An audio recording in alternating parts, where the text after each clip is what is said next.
In December 1944, a Japanese general sat in a sweltering cave on a volcanic island, writing a letter to his 10-year-old daughter. Outside, American bombers circled overhead. His garrison was digging 18 kilometers of tunnels through sulfur-choked rock. Everyone on the island knew they were going to die. But the general wasn't writing about courage or glory or dying for the emperor. He was writing about homework. Build up your strength, study hard, and do exactly what your mother tells you to do, he wrote. That will really put my mind at ease. He signed it, Daddy at the front, and sealed the envelope, knowing it would be one of the last things his daughter would ever read from him. This general's name was Tadamichi Kuribayashi, and he was about to turn a barren sulfur island into the most lethal killing ground American Marines had ever faced. But here's what makes his story unlike any other Japanese commander of World War II. Kuribayashi had lived. In America, he had studied at Harvard, he had driven a Chevrolet across the country and toured the automobile factories of Detroit. He had watched American industrial power with his own eyes, and he had spent years warning Tokyo that Japan could never win a war against the United States. Nobody listened. So, when they sent him to die on Iwo Jima, he wrote 41 letters to his wife Yoshii. Letters filled not with bravado, but with kitchen repair diagrams, apologies for dying, and instructions for raising children he would never see grow up. Those letters survived. They were published decades later. They inspired Clint Eastwood to make a film.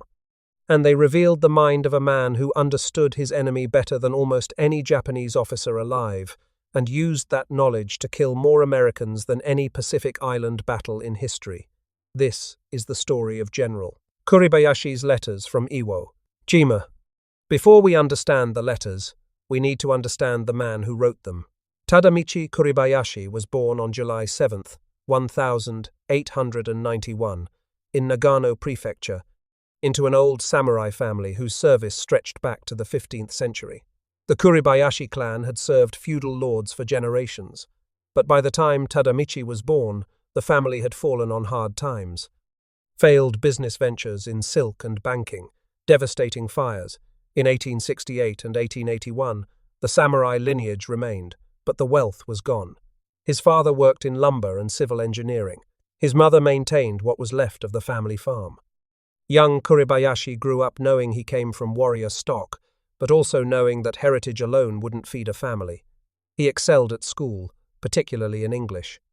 Classmates later remembered him as a literary enthusiast who once organized a strike against school authorities and just escaped expulsion by a hair.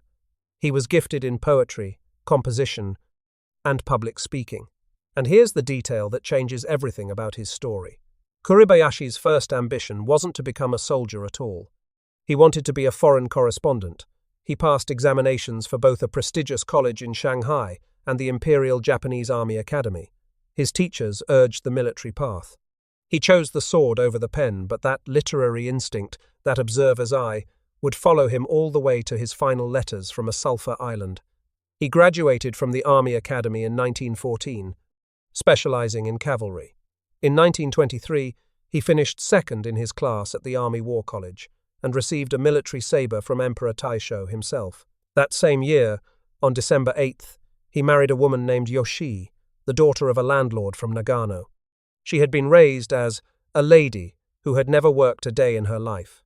They would have 3 children, a son named Taro, born in 1924, a daughter named Yoko, and a youngest daughter named Takako, whom Kuribayashi would call Tako-chan in letter after letter until the very end.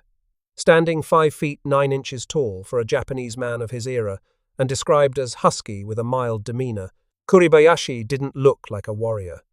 One biographer noted he had the correct comprehension of reality and refused to be awed by precedent.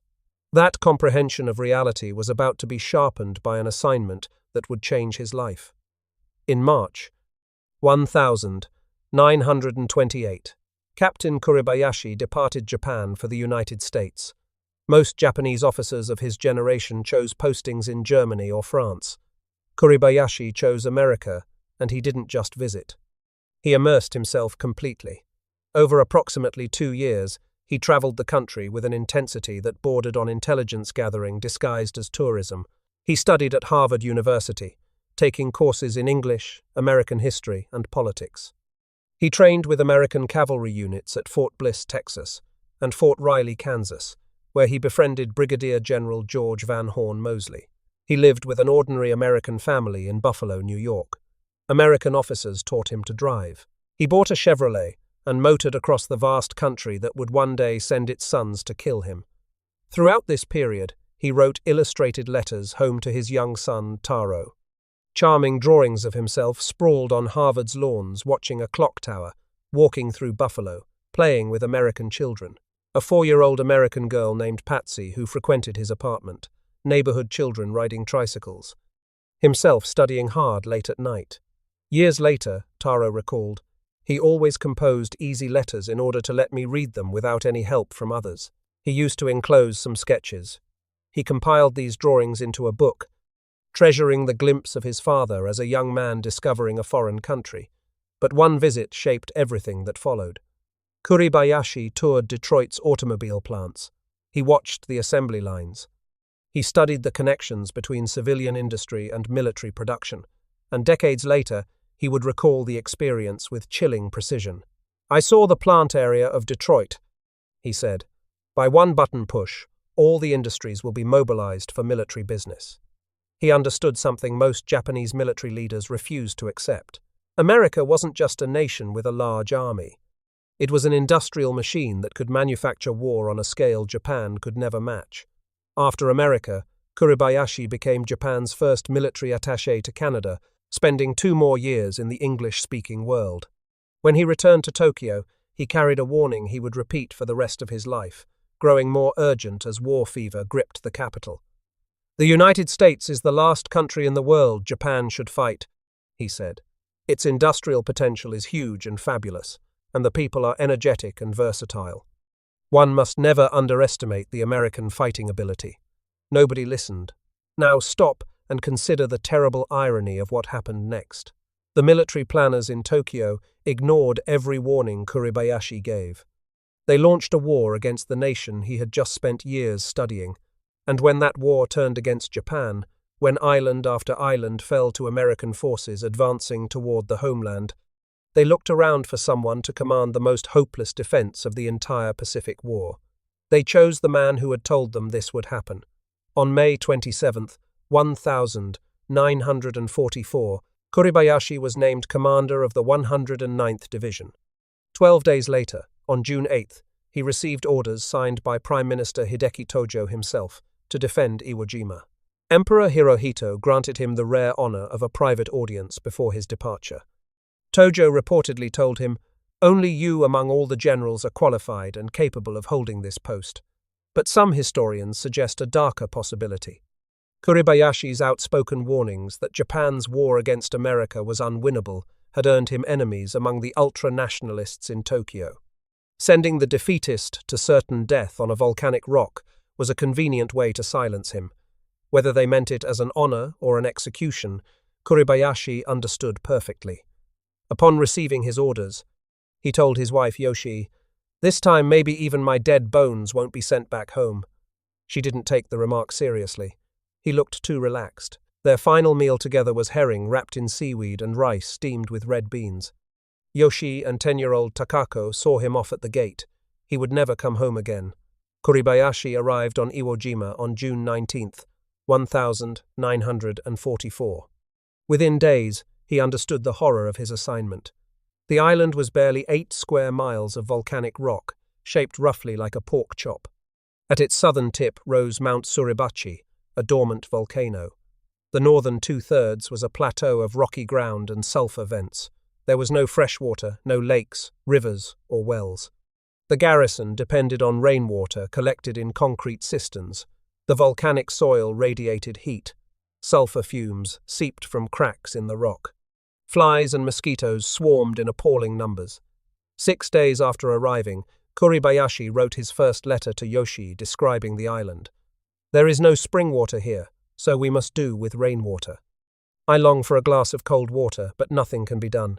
The number of flies and mosquitoes is appalling. There are no newspapers, no radios, and no shops. Our soldiers pitch tents or crawl into caves.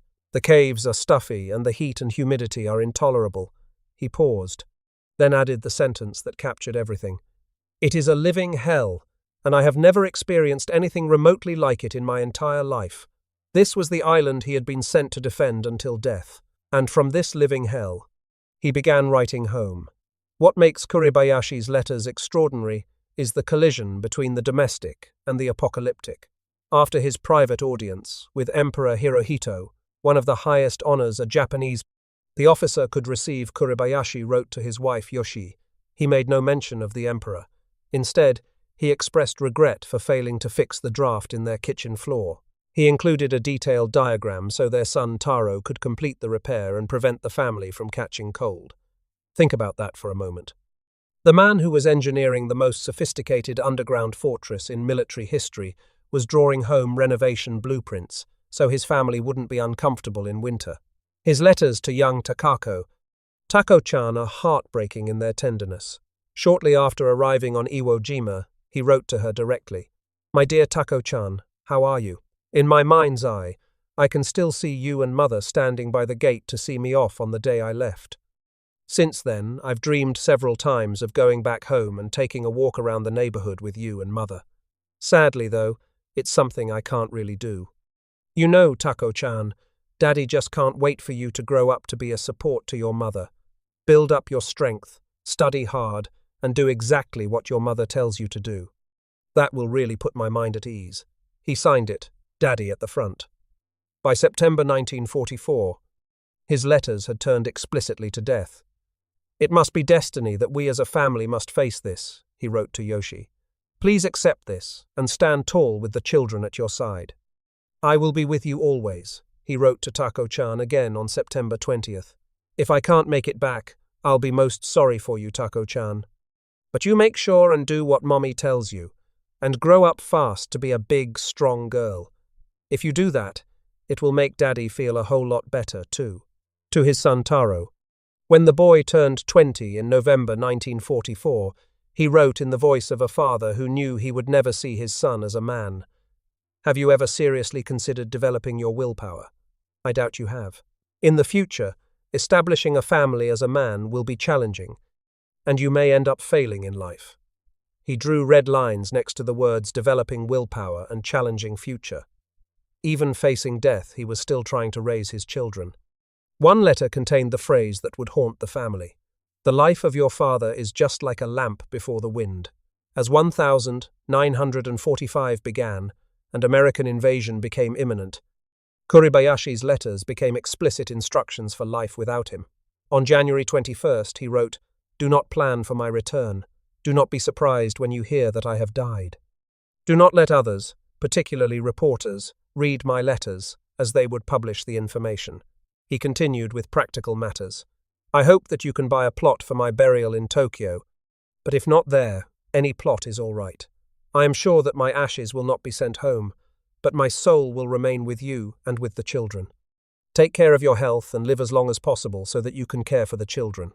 A week later, Yoshii apparently wrote that she had dreamed her husband would be transferred to safety. His response was devastating in its finality. "It is odd that you dreamed about my transfer. It cannot happen. We will be invaded at any time, and no one can then get off of the island. A commander-in-chief is never transferred before a battle." Then he wrote the words that must have broken her heart. "Please stop hoping that I can return alive, that you will ever see me again." Perhaps his most powerful letter undated, written shortly before the invasion, combined his knowledge of Americans, his acceptance of death, and his love for his family into a single passage. "The enemy may land on this island soon. Once they do, we must follow the fate of those on Attu and Saipan. Our officers and men know about death very well." Then came the sentence that revealed everything about the man writing it. "I am sorry to end my life here, fighting the United States of America. Not proud, not honored, sorry." The man who had lived in America, who had studied at Harvard, who had driven a Chevrolet across the country and made friends with American officers, that man was sorry he had to die fighting the people he had warned Japan never to provoke. He continued, "I want to defend this island as long as possible and to delay the enemy air raids on Tokyo. You have worked well for a long time as my wife and the mother of my 3 children. Your life will become harder and more precarious. Watch out for your health and live long. The future of our children will not be easy either. Please take care of them after my death. He also warned her about the bombing of the homeland. Believe me, the bombings will get steadily worse, so I wish that you'd go to a safe place. You probably won't be killed directly by a bomb, but you could easily be burned or hit by a bomb fragment. While he waited for the invasion, he was still trying to protect his family from the war he knew Japan was losing. While writing these letters, Kuribayashi was revolutionizing Japanese defensive warfare, and his knowledge of America gained first-hand in Detroit's factories and on American Army training grounds informed every tactical decision. To his chief of staff on Iwo Jima, he stated bluntly, "America's productive powers are beyond our imagination. Japan has started a war with a formidable enemy, and we must brace ourselves accordingly." Previous Japanese island commanders had made two critical errors. They had defended beaches, placing their forces where American naval bombardment could destroy them, and they had launched glorious suicidal banzai charges when defeat became inevitable, throwing away thousands of men in futile attacks that actually helped Americans by concentrating Japanese forces in the open. Both tactics had failed catastrophically at Tarawa, Saipan, and Guam. Kuribayashi studied these failures and drew inspiration from Lieutenant General Sade Inoue's attrition tactics at Peleliu. He built an entirely new defensive system. He abandoned beach defense entirely. He predicted correctly that American naval bombardment would obliterate any positions near the shore. Instead, he created a defense in depth, pulling his forces inland into fortified positions with interlocking fields of fire. He ordered 18 kilometers of tunnels excavated out of a planned 27, connecting thousands of caves, pillboxes, and bunkers across the island. Approximately 1,000 Korean laborers worked alongside Japanese troops, using hand tools to cut through volcanic rock soft enough to excavate manually. Mining engineers from Japan drew blueprints, designing tunnels at varying levels to optimize ventilation and minimize blast damage. Japanese engineers discovered that the island's black volcanic ash could be converted into superior concrete when mixed with cement. Huge quantities of reinforcing materials were shipped from nearby Chichijima. The Princeton's conditions were hellish. Temperatures inside the tunnels exceeded 120 degrees Fahrenheit, reaching as high as 130 degrees in deeper excavations near volcanic vents. Workers had to wear gas masks because of pervasive sulfur fumes, and work details had to be relieved after only 5 minutes in many areas. Fully 1/4 of the entire garrison was detailed to tunneling work at any given time. The 204th Naval Construction Battalion, over 1,200 men, arrived specifically to build concrete pillboxes with walls 4 feet thick. Major construction began after Kuribayashi's arrival in June, 1944. By December, he ordered personnel to spend 70% of their time training and 30% constructing, targeting completion by February 11, 1945, 8 days before the actual invasion. They nearly made it. The network would ultimately include approximately 1,500 rooms and 750 major defense installations, sheltering guns, blockhouses, and hospitals. Approximately 800 pillboxes dotted the surface. Some positions were 75 feet underground, far below the reach of naval shells. Kuribayashi's own command post sat 500 meters northeast of Kita village, 20 meters underground, 3 small concrete enclosed chambers connected by 150 meters of tunnels. The main communications center was a chamber 50 meters long by 20 meters wide. Underground chambers capable of holding 300 to 400 men dotted the island. Heavy artillery positions on Mount Suribachi featured reinforced steel doors that opened to fire and closed immediately to prevent counterfire. Underground hospitals had beds carved directly into the rock walls. But his most revolutionary order shocked the Japanese military establishment to its core. He banned banzai charges. In the Japanese military culture of 1945, this was heresy. Suicidal charges were considered honorable, the ultimate expression of fighting spirit. But Kuribayashi had studied American firepower. He had seen what machine guns and artillery did to massed infantry attacks. He regarded banzai charges as an unnecessary waste of his men's lives. Instead, he issued what he called courageous battle vows. 6 principles distributed to every soldier on the island. Crucially, they used "we shall" rather than "you must." Each soldier's battle station was to be his gravesite. "We shall defend this island with all our strength to the end. We shall fling ourselves against enemy tanks clutching explosives. Every one of our shots shall be on target and kill the enemy." And, most famously, "We shall not die until we have killed 10 of the enemy." He faced fierce opposition from subordinates who insisted on traditional tactics. Major General Kotao Osuga, commander of the 2nd Independent Mixed Brigade, and Colonel Shizuichi Hori, Kuribayashi's own chief of staff, demanded beach defense. The dispute raged from July through September 1944, and was even escalated to Tokyo, where German military advisors were consulted. They sided with Kuribayashi. In December 1944, Kuribayashi purged his command, replacing Osuga with Major General Sadasue Senda and relieving 18 officers total. As a concession to the traditionalists, 135 pillboxes were placed near the southern beaches. Nearly all were destroyed by American bombardment before the landing, proving Kuribayashi right. His defensive arsenal was formidable.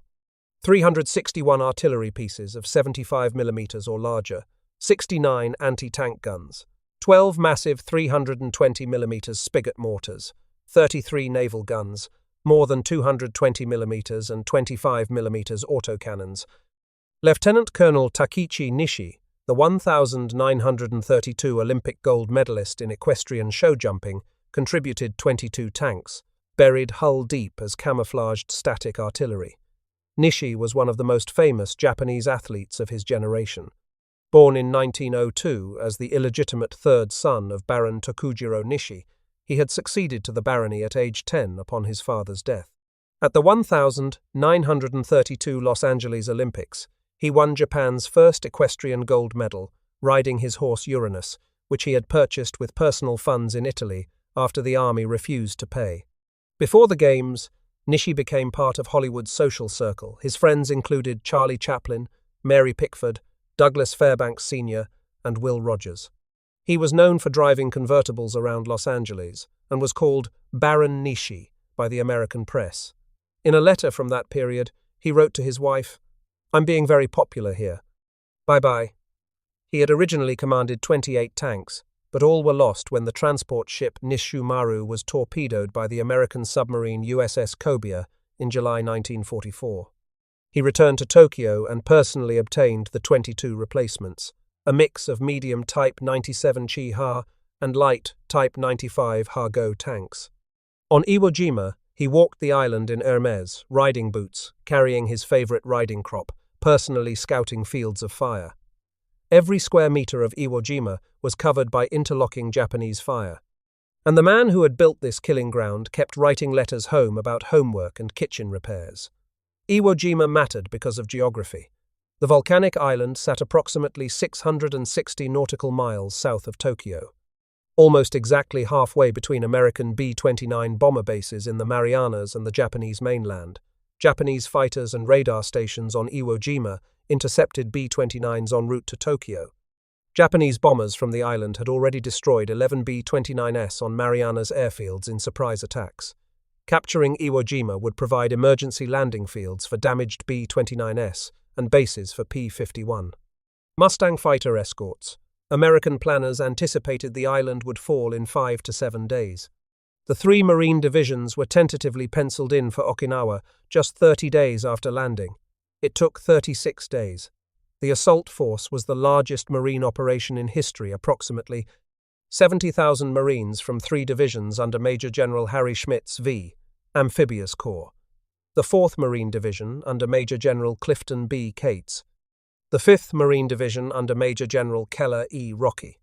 The 3rd Marine Division under Major General Graves B. Erskine, initially held as floating reserve. Both Schmidt and Lieutenant General Holland M. Smith had requested 10 days of naval bombardment. They were given 3. Rear Admiral William Blandy cited ammunition supply issues and argued a 10-day bombardment would not allow time to replenish. Schmidt countered with 9 days, again refused. Admiral Raymond Spruance had detached the fast carrier task force to strike targets on Honshu, and a longer bombardment would reduce tactical surprise for those Tokyo raids. Two powerful battleships with 16-inch guns, the USS North Carolina and USS Washington, were withdrawn to accompany the Tokyo strikes, further weakening the fire plan and throwing it into last-minute confusion. Spruance told Holland Smith he regretted the Navy's inability to support the Marines to the fullest, but that the Marines should be able to get away with it. Smith, who remembered hundreds of Marine bodies floating in the lagoon at Tarawa after inadequate bombardment there, was unconvinced. Poor weather hampered firing on 2 of the 3 days.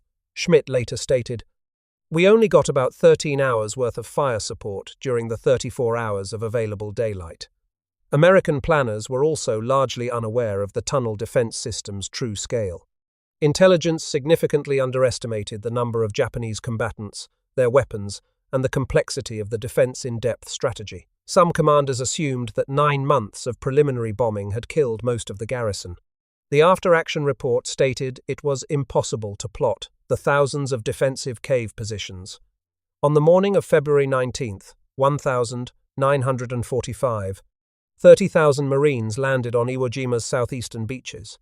Kuribayashi's trap was set. The landing was virtually unopposed. Japanese guns stayed silent. Marines struggled through volcanic ash that swallowed their boots like loose sand. They assumed the bombardment had worked. For nearly an hour, the invasion seemed easy. Then, once the beaches were packed with men, vehicles, and landing craft with no room to maneuver, Kuribayashi gave the order. Japanese artillery opened up from Mount Suribachi to the south and the Motoyama Plateau to the north. Pre-sighted coordinates turned the beaches into a killing zone of interlocking crossfire.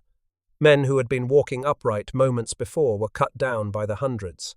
Among the first-wave casualties was Gunnery Sergeant John Basilone, the only enlisted Marine to receive the Medal of Honor in World War II up to that point, earned at Guadalcanal in 1942. Basilone had been offered stateside duty but volunteered to return to combat. Landing at approximately 0900, he worked around a pinned-down position and single-handedly destroyed a Japanese blockhouse with grenades and demolitions, then guided a tank trapped in a minefield to safety under intense fire. Approximately 90 minutes into combat, he was killed, the only Medal of Honor recipient known to have died in action after voluntarily returning to the field. He was 28 years old.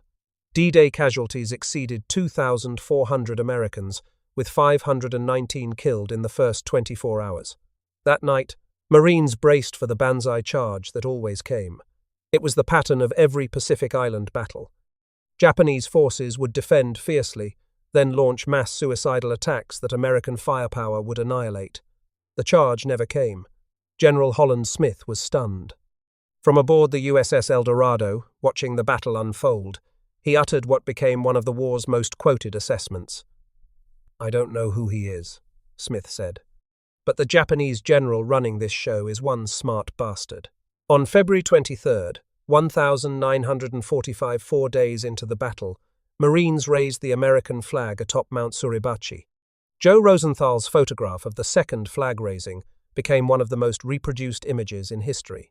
American newspapers celebrated what seemed like impending victory. It was a false dawn. Mount Suribachi was just the island's southern tip. Kuribayashi's main defensive line lay to the north, across the Motoyama Plateau. The flag-raising marked not the end of the battle, but barely its beginning. For the next month, Marines advanced yard by yard through terrain they called the Meat Grinder, a complex of 3 mutually supporting strongpoints in the 4th Marine Division's zone. Hill 382, the highest point in northern Iwo Jima at 382 feet, housed a destroyed Japanese radar station, hollowed out to contain field pieces and anti-tank weapons, each protected by up to 10 machine gun emplacements. Light and medium tanks with 47mm and 57mm guns were parked in crevices on its slopes. Turkey Knob, 600 yards south, served as a reinforced concrete communications center and observation post overlooking the entire southern island, ringed by machine gun and mortar positions. The amphitheater, a natural bowl below Turkey Knob, contained 3 tiers of heavy concrete emplacements with communications, electric lighting, and anti-tank guns sweeping southern approaches. The complex was defended by the 2nd Mixed Brigade under Major General Sadasue Senda, the same officer who had replaced Osuga after Kuribayashi's December purge. The positions were mutually supporting, assaulting anyone exposed Marines to interlocking fire from the other two. Japanese defenders would withdraw when Marines took a position, call down pre-registered mortar fire on their own former positions, then reoccupy them after the bombardment. On February 26th, Private First Class Douglas Jacobson seized a bazooka and single-handedly destroyed 16 pillboxes, knocked out a tank, and killed approximately 75 Japanese soldiers near Hill 382, earning the Medal of Honor. Marines finally held Hill 382's summit on approximately March 3rd. The amphitheater and Turkey Knob were cleared by approximately March 10th, 14 days of continuous fighting for a few hundred yards of volcanic rock. Nearly 850 Marines were killed, taking the meat grinder complex. Positions cleared by day were reoccupied by Japanese forces emerging from tunnels at night. Kuribayashi employed small group prowling wolves, marauders sent at night to gather intelligence, destroy crew-served weapons, and kill sentries. English-speaking Japanese soldiers reportedly shouted "Corpsman" to lure Navy medics into kill zones. Flamethrowers and demolition teams became the only effective weapons against bunkers that could withstand direct hits from naval shells. On March 8th, Captain Samaji Inoue violated Kuribayashi's explicit orders and led approximately 1,000 naval troops in an unauthorized banzai charge toward Mount Suribachi. The attack inflicted 347 American casualties, but resulted in 784 Japanese killed, exactly the kind of wasteful sacrifice Kuribayashi had forbidden. This unauthorized attack weakened the Japanese position and helped Marines clear the meat grinder. On March 4th, while fighting still raged, the first crippled B-29 made an emergency landing on a captured airstrip. The bomber's crew had nicknamed their aircraft Dynamite. Their emergency landing proved the island's strategic value in real time. In the months that followed, approximately 2,400 B-29s would land on Iwo Jima, most for routine refueling, though hundreds made emergency landings that saved the lives of over 24,000 airmen. Navy hospital corpsmen paid a terrible price throughout the battle. 332 corpsmen were killed in action or died of wounds. An additional 659 were wounded and evacuated, total corpsmen casualties of approximately 991. Casualty rates in 6 battalions exceeded 50%. In one battalion, corpsmen casualties exceeded 68%. They were specifically targeted by Japanese snipers. Navy medical casualties overall included 827 corpsmen and 23 doctors. Of the 27 Medals of Honor awarded for Iwo Jima, the most for any single battle in American military history, 4 went to hospital corpsmen. Pharmacist's mate 3rd Class Jack Williams, attached to the 3rd Battalion, 28th Marines, was killed on March 3rd at age 20. He had dragged a wounded Marine to a depression, shielded the Marine with his own body while treating him, was hit 3 times in the abdomen and groin, completed treatment, dressed his own wounds, then was killed by a sniper while moving to treat another Marine. Pharmacist's mate 1st Class John Willis was killed on February 28th while administering plasma under fire. The enemy lobbed 8 consecutive grenades into his shell hole, and Willis retrieved and hurled back all 8 before being killed by a 9th. His posthumous Medal of Honor was presented to his widow and newborn son. Additionally, corpsmen at Iwo Jima received 14 Navy Crosses, 6 of them posthumous, along with 108 Silver Stars and 287 Bronze Stars, but the Marines paid for those airstrips in blood.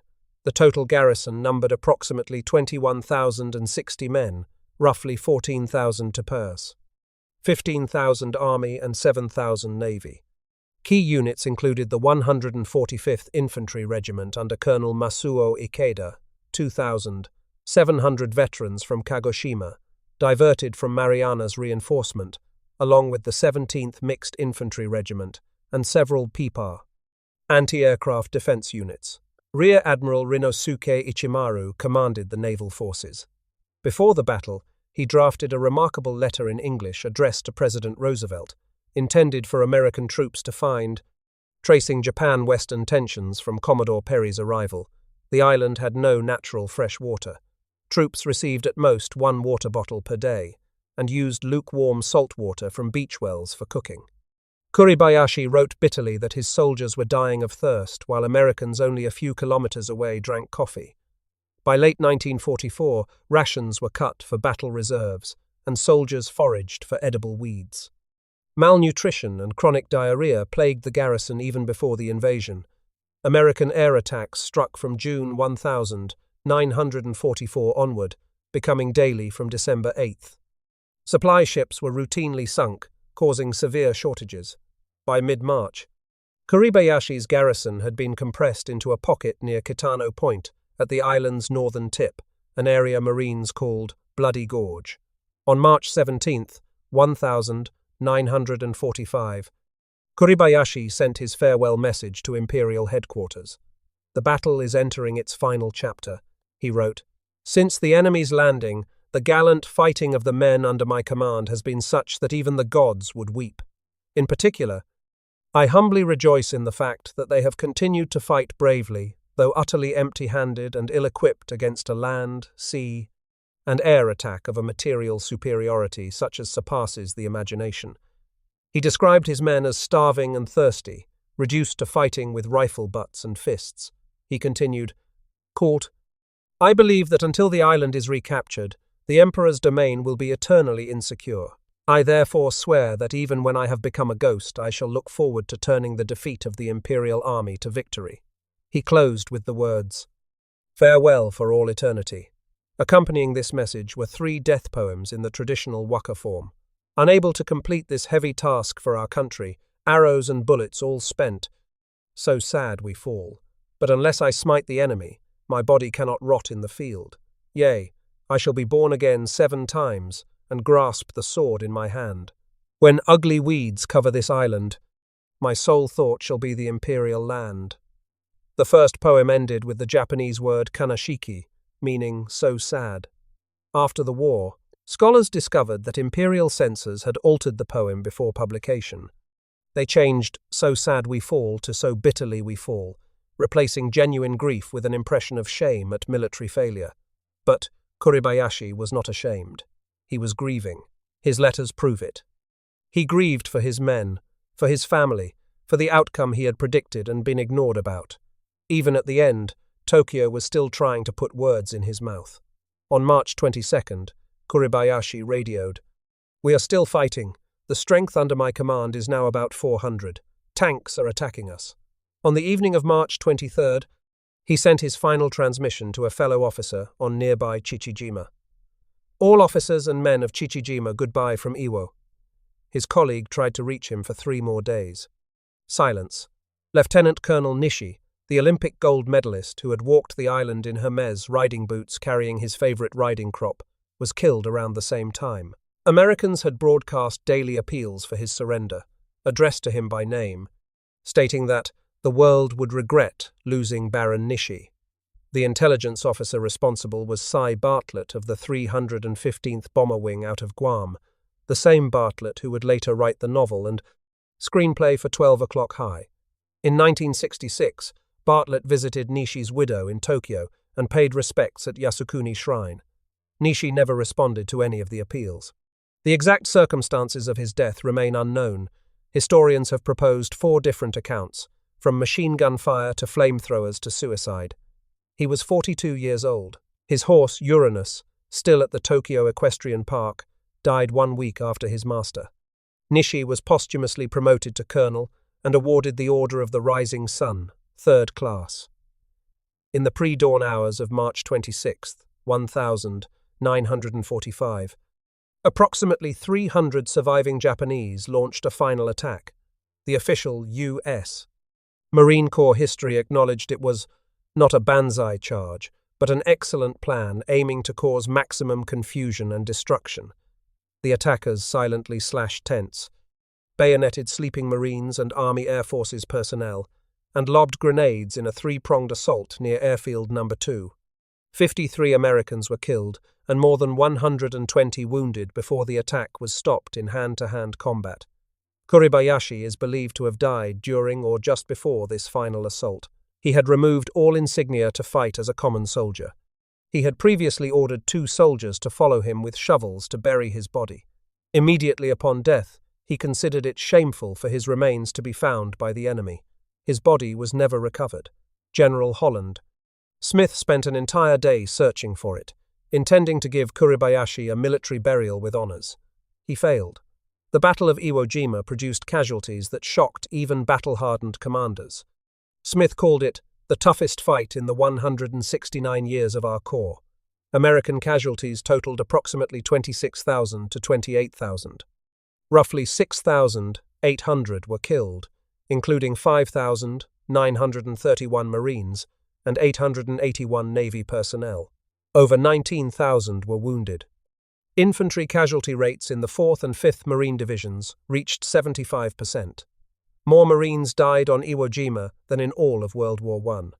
Japanese casualties were near total annihilation. Of the approximately 21,000-man garrison, roughly 14,000 Army and 7,000 Navy, approximately 20,000 were killed. Only 216 were captured during the battle itself, most knocked unconscious or too wounded to resist. 2 holdouts survived in the tunnels until January 6, 1949, nearly 4 years after the war ended. Iwo Jima was the only major Pacific battle where total American casualties exceeded total Japanese casualties. The battle produced 27 Medal of Honor, recipients the most for any single engagement in American military history. 14 of the 27 were awarded posthumously. Holland Smith's post-war judgment was definitive. Of all our adversaries in the Pacific, Kuribayashi was the most redoubtable. What happened to the family Kuribayashi left behind? Yoshii was 40 years old when her husband died. She had been raised as a lady and had never worked. In the devastated post-war years, she raised 3 children alone. At one point, she was selling cuttlefish on the street to survive. Despite this, she sent both her son and her daughter to university. Daughter Takako later said, "My mother had been brought up as a lady, and even after getting married, she had been taken care of by my father. She had never worked in her life before, but she still managed to raise us during the terrible years after the war." In 1970, Yoshii represented Japanese families of war dead at a luncheon in Tokyo with American veterans. She thanked them for their friendship and received a standing ovation. She attended reunion of honor ceremonies on Iwo Jima in 1985 and 1995. Her grandson remembered her as elegant and never angry. In fact, I can't recall ever seeing her laugh genuinely either. Yoshii died in 2003 at the age of 99. She had outlived her husband by 58 years. Son Taro became an architect and spent years interviewing Japanese garrison survivors to reconstruct his father's final days. He believed Kuribayashi was killed by artillery fire and buried at the foot of a tree. He died in 2005. Daughter Takako briefly worked as a film starlet before becoming head of a kindergarten. When a biographer told her, "He was thinking about you right up to the end," Takako replied simply, "Yes, he was, and thanks to him I have had a happy life." She died in 2004. Her son, Yoshitaka Shindo, became a prominent member of Japan's House of Representatives, serving 9 terms. He held cabinet positions including Minister of Internal Affairs and Communications and Minister of State for Economic and Fiscal Policy. When Clint Eastwood visited his office during pre-production research, Shindo shared what kind of man his grandfather was. The family's preservation of Kuribayashi's 41 letters from Iwo Jima produced Kumiko Kakehashi's prize-winning book, So Sad to Fall in Battle, and inspired Eastwood's 2006 film, Letters from Iwo Jima, starring Ken Watanabe as Kuribayashi. Shot almost entirely in Japanese on a budget of $19 million, the film earned 4 Academy Award nominations, 1 Best Sound Editing, took the Golden Globe for Best Foreign Language Film, and was named Best Film of 2006 by the National Board of Review, only the 3rd non-English language film ever to win. It ranked number 1 at the Japanese box office for 5 consecutive weeks. Today, Iwo Jima, officially renamed Ioto in 2007, hosts a Japanese naval airbase and annual reunion of honor ceremonies, where American and Japanese veterans and their descendants meet in peace. The 80th anniversary ceremony in March 2025 was historic. The first time a Japanese Prime Minister, Ishiba Shigeru, visited the island and participated. Only 6 surviving American veterans of the battle attended. Of approximately 21,000 Japanese soldiers killed, roughly 10,000 to 12,000 remains have never been recovered.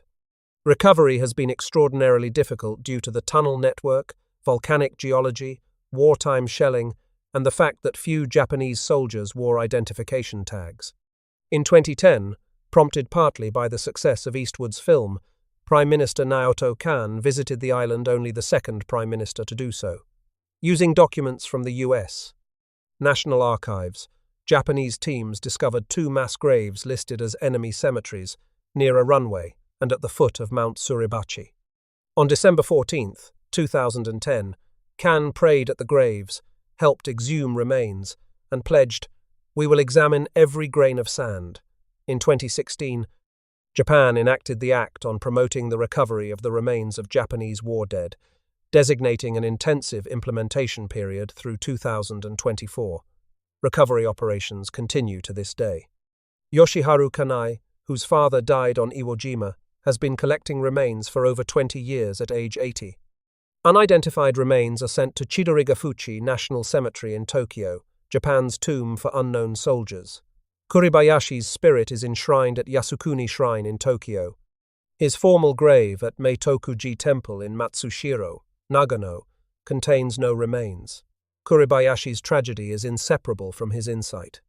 He understood American power with a clarity that tortured him. He had driven through it in a Chevrolet, studied it at Harvard, watched it assemble automobiles in Detroit. When war came, he fought the nation he had warned against fighting, using knowledge gained from the very people he was now killing. His letters reveal not a fanatic, but a deeply rational man, performing an irrational duty with terrifying competence. The censor's alteration of his death poem captures everything. Kuribayashi wrote, "Kanashiki, so sad we fall." Tokyo changed it to suggest bitterness at failure, but Kuribayashi was not ashamed. He was grieving. He turned a sulfur-choked volcanic island into a fortress that held for 36 days against the most powerful military machine in human history. And his last private words were not about glory. They were about kitchen drafts and asking his wife to live long enough to raise their children.